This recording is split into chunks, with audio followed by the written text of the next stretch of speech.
নৌবাহিনীর জাহাজ দেখে অনেক ভালো লাগতেছে। আগে শুধু টিভিতেই দেখছিলাম, বাস্তবে দেখলাম আজকে। আমারও এরকম নৌবাহিনী হওয়ার ইচ্ছা। ছোট্ট শিশু আফসান এই প্রথম জাহাজ দেখে নিজের শিশুসুলভ বনে নিজের ভালো লাগার কথা এইভাবে আমাদের কাছে প্রকাশ করে এবং বড় হয়ে নিজেকে নৌবাহিনীর একজন সৈনিক হিসেবে দেখতে চায়। আফসানের মতো অনেক শিশুই আজ থেকে নৌবাহিনীর একজন সৈনিক হিসেবে দেশের সেবায় নিজেকে নিয়োজিত করতে চায়।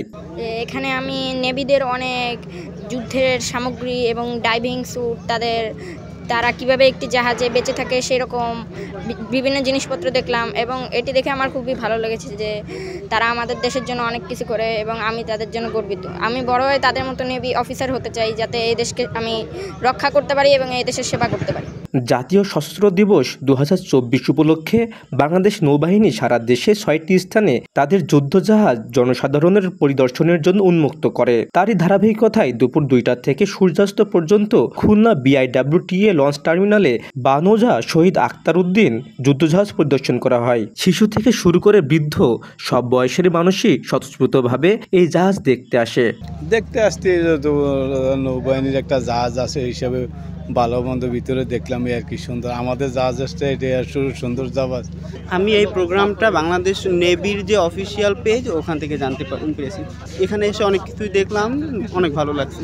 পরিদর্শন শেষে অনেকেই বলেন নৌবাহিনীর এমন সুন্দর উদ্যোগের কারণে তারা বাংলাদেশ নৌবাহিনী এবং বাংলাদেশের ইতিহাস ঐতিহ্য সম্পর্কে অনেক ধারণা পেয়েছে। আমাদের সশস্ত্র বাহিনী যারা আছে, নৌবাহিনী, সেনাবাহিনী এবং বিমান বাহিনী, তারা তো সবসময় বিভিন্ন জায়গায় ডিপ্লয় থাকে এবং তারা সারা বছরই আমাদের সবার ভিতরে একটা ভ্রান্ত ধারণা আছে যে তারা বসে বসে খায়, তারা হয়তো কোনো কাজ করে না, কিন্তু সারা বছরই তারা বিভিন্ন কাজে থাকে, তাদের ব্যস্ততা থাকে। তো এই দিবসগুলোতে যে তারা মানে জনগণের কাছাকাছি আসে, আমরা যে দেখতে পারি, যেমন এই সেনাবাহিনীর যে যুদ্ধজাহাজ, এটা তো আমি আজকের এই দিবস না হলে দেখতে পারতাম না। দেখে তো অনেক ভালো লাগলো যে আমরা মুক্তিযুদ্ধের সময় কিভাবে যুদ্ধ করছিল সেভাবে বিভিন্ন জিনিসপত্র দেখে জানতে পারছি যে এভাবে যুদ্ধ করছিল।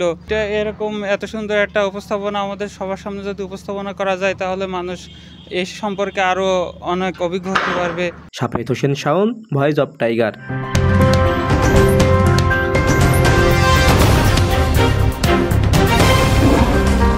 Voice of Tiger.